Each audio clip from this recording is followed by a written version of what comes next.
pigmentation, which is melasma for her. Now, since I've done so many sessions already for her, it's so much better now.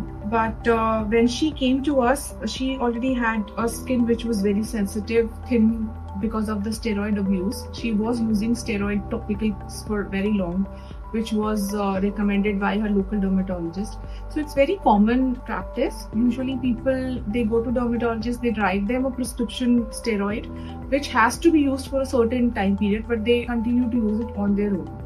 So that causes a lot of thinning of the skin, and also it makes your skin more prone to getting pigmentation and very, very sensitive to sun, and usually people do not care about a proper sun protection, which is very important when you have pigmentation concerns. So we have done about 4-5 sessions already for her, which is combination of peels, microneedling treatments and laser. So today I'm again doing a microneedling treatment wherein we infuse serum into the layers of the skin. The pigmentation is present in the layers of the skin.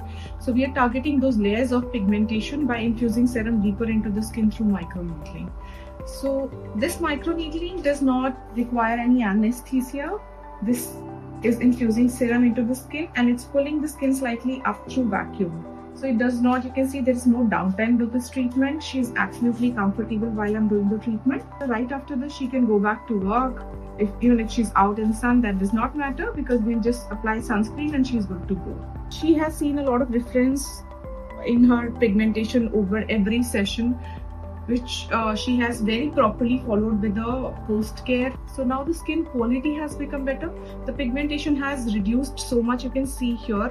Now this part of the pigmentation is already almost gone. It was extending all till here. Now it's only this little patch left. On the other side also, this pigmentation has become quite lighter now.